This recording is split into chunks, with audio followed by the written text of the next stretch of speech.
Kita ke Sulaiman dulu, kalau udah bisa. Kalau belum, Sulaiman kirim bahannya ke sama kawan yang signalnya lebih strike ya. Mudah-mudahan bisa, Bu.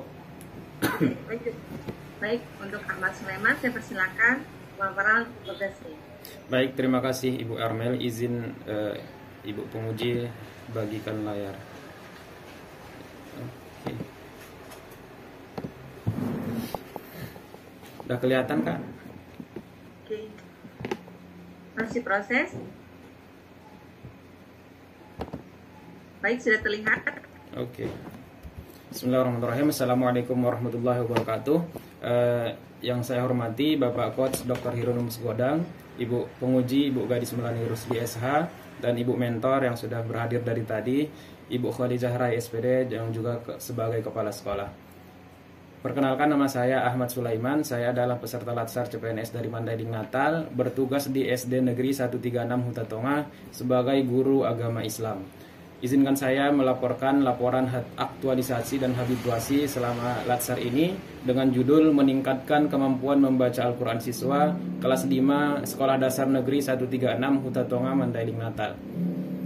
Dalam pelaksanaan aktualisasi ini, saya melaksanakan 5 kegiatan kreatif yang saya buat menjadi akronim sesuai dengan arahan dari Bapak Coach. Yang pertama adalah monetisasi atau menonton video pembelajaran cara baca kitab suci yang dilaksanakan dari tanggal 18 sampai dengan 25 November.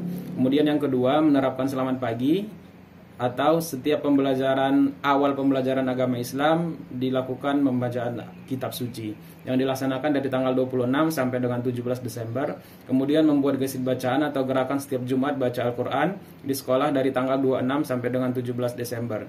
Kemudian yang keempat, membuat pelbagai pembelajaran Al-Quran berbasis grup WhatsApp dari tanggal 3 sampai 17 Desember. Dan yang terakhir, membuat poli suci atau pojok literasi kitab suci dari tanggal 10 sampai 17 Desember. Kegiatan yang pertama monetisasi atau menonton pembelajaran cara baca kitab suci. Bukti-bukti kegiatannya terlampir dalam berikut ini. Yang pertama, tahapan kegiatannya adalah konsultasi dengan mentor dengan Ibu Kepala Sekolah bagaimana pelaksanaan kegiatan monetisasi ini. Yang kedua, menyiapkan bahan dan video yang akan ditayangkan. Yang ketiga, mengupload video di Google Drive. Yang keempat, melakukan kegiatan monetisasi di ruangan kelas. Lampirannya ada di YouTube. Kemudian, kegiatan yang kedua adalah selamat pagi dengan tahapan-tahapan sebagai berikut. Yang pertama, konsultasi dengan Ibu Kepala Sekolah.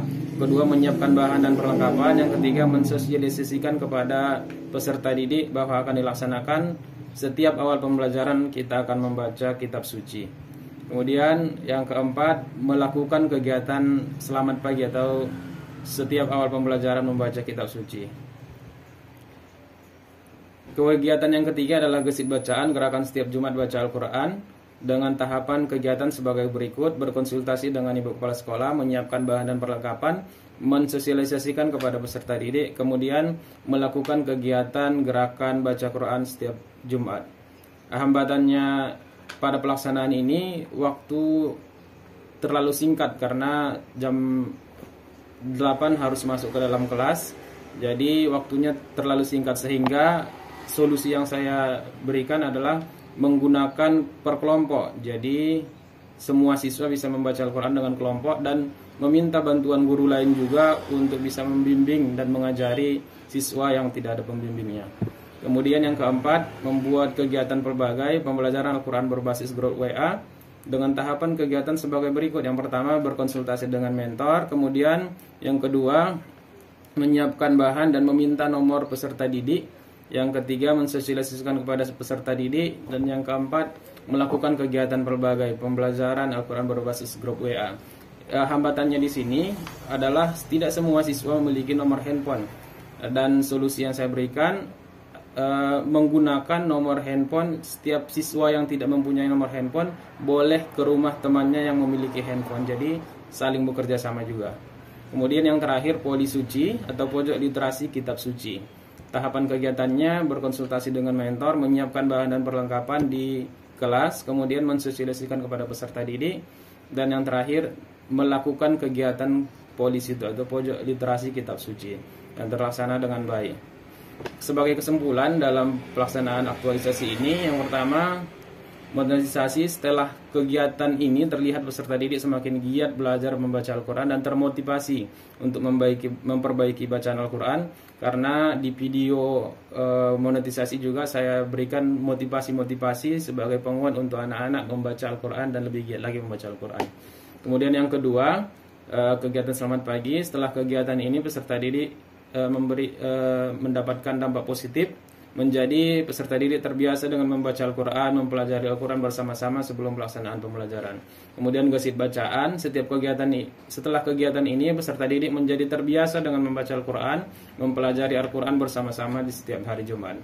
Kemudian yang keempat, pelbagai. Setelah kegiatan ini, terlihat peserta didik semakin giat belajar Al-Quran serta termotivasi untuk semakin meningkatkan kualitas membaca Al-Quran.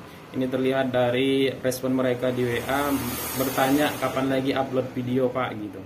Kemudian yang keempat, poli suci, tersedianya tempat dan bahan untuk peserta didik dalam membaca Al-Quran dan mengulang hafalan Al-Quran. Jadi di kelas mereka saat istirahat bisa menggunakan waktunya untuk mengulang hafalannya, bisa membaca Al-Quran sehingga semakin lancar membaca Al-Quran. Saran dan rekomendasi dari saya, yang pertama, bagi guru sangat disarankan memberikan motivasi kepada peserta didik tentang pentingnya kemampuan membaca Al-Quran. Kemudian yang kedua, guru disarankan melakukan pembacaan Al-Quran sebelum pelaksanaan pembelajaran agama Islam bersama siswa, agar siswa terbiasa dengan Al-Quran ini untuk guru agama Islam. Kemudian yang ketiga, guru disarankan menginisiasi kegiatan Jumat religi, mengisi kegiatan hari Jumat dengan kegiatan keagamaan yang bisa menambah semangat dan motivasi siswa belajar keislaman dan Al-Quran. Dan yang keempat, guru disarankan aktif memberikan bimbingan melalui WhatsApp group. Dan yang terakhir, sekolah disarankan agar memberikan ruang kepada peserta didik untuk bisa membaca dan mempelajari Al-Quran saat jam istirahat ataupun sebelum kelas pembelajaran. Demikian paparan dari saya. Terima kasih saya ucapkan. Saya kembalikan kepada moderator.